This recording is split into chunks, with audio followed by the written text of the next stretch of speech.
Estoy en el desierto de Judea, que es el mismo desierto al que vino Jesús después de su bautismo.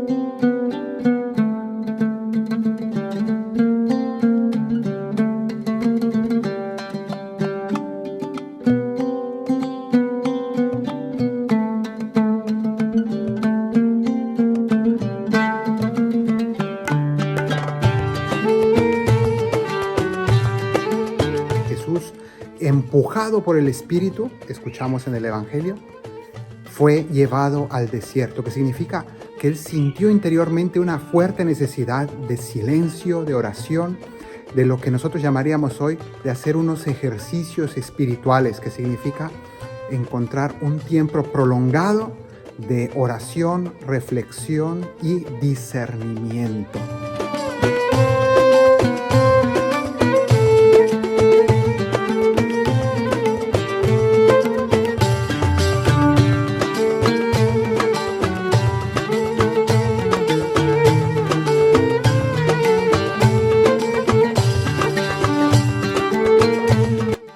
Discernimiento significa entrar en nosotros mismos, en nuestro corazón, y revisar cuáles son las motivaciones, cuáles son aquellos espíritus, se diría, espíritus no porque sean fantasmas, sino espíritu significa esas fuerzas espirituales que están motivando nuestras decisiones de vida, nuestras acciones, todo nuestro mundo interior. ¿Por qué se está moviendo? ¿Por qué estoy realmente haciendo las cosas? Y descubrir si las ideas y las motivaciones que llevo dentro son de Dios, o son del demonio, o son de mis mismos gustos personales.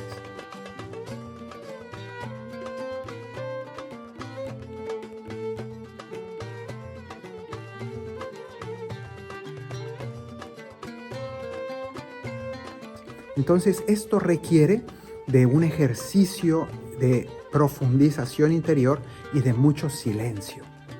Aquí hay mucho silencio, ciertamente, exterior, pero también se requiere de silencio interior, que significa revisar qué sentimientos hay en él. Hay muchos ruidos interiores, egoísmos, cosas que por dentro nos están gritando, ¿no? Nuestro orgullo, nuestra soberbia, nuestra vanidad, nuestras ansias de comodidad y tantas otras cosas que son los ruidos que llevamos adentro y que no nos permiten pensar y no nos permiten orar y no nos permiten actuar y vivir como debe ser. Entonces, eso es lo que se viene a buscar al desierto, y a eso vino Jesús. Y en el fondo vino a librar una batalla fuerte contra el demonio. Eso hizo aquí durante 40 días y 40 noches. Eso se nos cuenta en el Evangelio, y los 3 evangelios sinópticos nos lo van a narrar, pero este año que estamos en el ciclo B, significa que es el segundo año del trienio, estamos escuchando el Evangelio según San Marcos. Entonces este año escucharemos este relato según San Marcos, que es brevísimo, brevísimo. Solamente nos dice que Jesús fue llevado por el Espíritu al desierto, fue tentado por el demonio, y también nos dice que los ángeles le servían. Y no nos dice mucho más.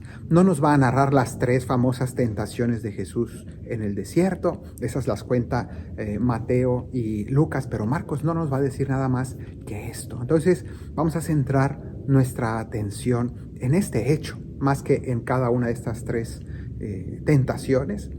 Centrémonos en este hecho. ¿Por qué Jesús viene al desierto para luchar contra el demonio, para ser tentado por el demonio? ¿Qué vino a buscar Jesús? Hemos dicho ya, a buscar ese silencio y ese discernimiento. Pues vino 40 días porque está evocando el paso del pueblo de Israel por el desierto 40 años para llegar a la tierra prometida. Y esto es lo que ocurrió cuando salió el pueblo de Egipto. Dios liberó a su pueblo de la esclavitud de Egipto, pero es una liberación muy interesante porque no es solamente el salir físicamente de aquel lugar, sino que decían los padres de la iglesia que fue más fácil sacar a los israelitas de Egipto que sacar Egipto del corazón de los israelitas. Esto es muy interesante porque necesitaron 40 años en el desierto para desapegarse de esa esclavitud, que no solamente era una esclavitud de trabajos forzados, que claro que lo era, pero más allá de eso era una esclavitud interior. Estaban apegados a ese estilo de vida, ya tenían su manera de vivir, ya se habían acostumbrado a esa esclavitud y a no ser libres. Y eso es precisamente lo que le ocurre al ser humano. Nosotros nos acostumbramos a ser esclavos del pecado, a vivir completamente sumidos en esta situación interior de esclavitud. Entonces, ¿cuál era la liberación que Dios tenía que hacer con los israelitas? Era una liberación muy profunda. Los mismos israelitas en Egipto no se daban cuenta de que necesitaban ser liberados, de que necesitaban salir. Y ellos mismos ya ni lo deseaban, no tenían esperanza, que significa que ya para ellos era como indiscutible que era la única manera de vivir. El faraón era sumamente poderoso, no había manera de escapar de allí y además pues tenían una manera fácil de comer y tenían ciertas comodidades, entre comillas. Entonces entregaban su libertad a cambio de unas migajas. Y esa es la situación del ser humano. No sueña con una libertad profunda y entonces tiene que ser Dios el que toma la iniciativa, el que va a rescatarlos de Egipto, el que los saca. Pero luego en el desierto vemos cómo el pueblo sigue añorando volver a Egipto, sigue añorando las cebollas que comía allí, sigue añorando la vida miserable que tenía en Egipto, porque el desierto es muy duro. Y Dios tiene que liberarlos de esas idolatrías y vemos cómo el pueblo tiene que pasar 40 años con muchas tentaciones. Hay principalmente 3 grandes tentaciones en los 40 años del desierto que se nos van a narrar y 3 pecados, porque 3 tentaciones fallidas, digamos, en las cuales cayeron los israelitas y que son las que Jesús vencerá aquí también en el desierto. Esa es nuestra vida. En realidad, nuestra vida cristiana es pasar por un largo desierto en el que nos vamos purificando, en el que nos vamos liberando de muchas idolatrías, de muchos apegos y vamos aprendiendo la libertad que nos da Dios. Dios les da los 10 mandamientos en el Sinaí y es una escuela a los 40 años en el desierto, una escuela de aprender a vivir libres del pecado, libres de la esclavitud para una vida nueva según Dios. Entonces es algo profundo, pero no es fácil, no es fácil. Y por eso nosotros cada año volvemos al desierto, volvemos a estos 40 días de Cuaresma para revivir este proceso y pedirle a Dios que nos ayude a ser libres, que nos enseñe a ser más libres cada vez. Y esto es algo que no se termina nunca de aprender, toda nuestra vida la necesitamos para llegar a la tierra prometida, que es el cielo, y que será al final de este camino. Entonces esta vida en la tierra nos toca pasar por el desierto, nos toca liberarnos, arrancarnos muchos apegos, muchas añoranzas de la esclavitud del pecado, porque nuestra naturaleza se apega a esa esclavitud y no se acostumbra a vivir una nueva libertad, la libertad de los hijos de Dios.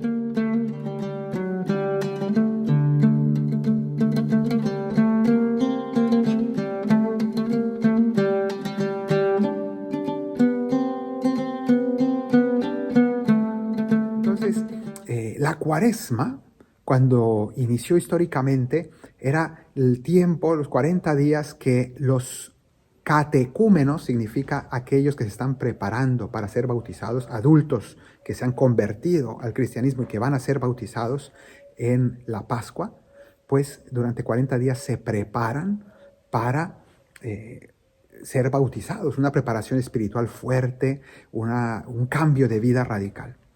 Y son esos últimos 40 días de la recta final antes de ese bautismo. Y nosotros también cada año volvemos a hacer eso mismo, no porque vamos a ser bautizados, ya fuimos bautizados, sino porque vamos a renovar nuestro bautismo, vamos a volver a lo esencial, vamos a volver a ver a qué me llama el Señor, de qué me quiere liberar en el desierto. Entonces, nosotros al final de la Cuaresma tendremos la Pascua y en la vigilia pascual todos renovaremos nuestro bautismo en la misa de la vigilia pascual. Y eso es lo que nosotros vamos a hacer durante esta Cuaresma, 40 días de oración, ayuno, penitencia y caridad, obras de caridad, en las que podremos nosotros preparar nuestro corazón para volver a lo esencial, para volver a conectar con lo que realmente vale la pena. Desconectar de nuestro egoísmo, de nosotros mismos, ese cortocircuito que hacemos viviendo conectados solo a nuestros caprichos, a nuestros deseos, a nuestros miedos, a nuestras preferencias personales, y conectar con Dios, con el prójimo, y liberándonos de nosotros mismos, desconectando de nuestro egoísmo. Y eso se hace a través de esas 3 prácticas que mencioné: oración, ayuno y limosna. La oración, este es un tiempo de especial énfasis en la oración y donde se nos invita a dedicar la Cuaresma a esto, a orar, a buscar más tiempos de oración, más de lo que durante el año solemos hacer. Entonces, tener todos los días un momento, aunque sea breve, de meditación del Evangelio del día, procurar el rezo del rosario, practicar el Vía Crucis los viernes al menos. Entonces, este tipo de cosas y otras muchas que podemos hacer, otras devociones, pero sobre todo estas, la meditación del Evangelio, son fundamentales para nuestra vida espiritual, para fomentar la oración, conectarnos con Dios, reconectarnos con nuestra esencia. Luego, el ayuno es precisamente desconectarnos de nuestro egoísmo, de nuestra tendencia a vivir demasiado cómodos. Entonces, es una oportunidad que se nos da para vivir en esta tónica de mayor libertad interior, de no ser esclavos del placer, esclavos de nuestros caprichos, esclavos de nuestros gustos. Y el ayuno ayuda a eso, que es ayuno de comida, ¿sí? Se nos invita, obligatorio es solo miércoles de ceniza y viernes santo, pero se nos invita todos los viernes y pues de muchas maneras también se puede ayunar de otras cosas, no solo de la comida, sino de aquellas cosas que sabemos que estamos demasiado apegados. Quien del alcohol, quien del cigarro, quien de muchos de las redes sociales, del internet y de otras muchas cosas o de pecados y de cosas malas que estamos demasiado apegados y que siempre estamos confesando las mismas cosas. Bueno, pues hacer un especial énfasis, especial esfuerzo por dejar lo ilícito y también despegarnos de cosas que no son pecado, pero que sabemos que nos cuesta dejar, que nos esclaviza de algún modo. Bueno, pues eso es el ayuno, la oración, el ayuno y la limosna que no es solamente echar unas monedas, sino la limosna que es dar de lo mío, pero también dar, sobre todo, mi propia persona, dar mi tiempo para la escucha, dar mi tiempo a los demás. Entonces, esa es la invitación que nos hace la Iglesia en estos días para vivir estos 40 días de desierto, acompañando a Jesús en este proceso de liberación, de oración, de discernimiento. Que el Señor te bendiga desde Sión, el que hizo cielo y tierra, en el nombre del Padre y del Hijo y del Espíritu Santo. Amén.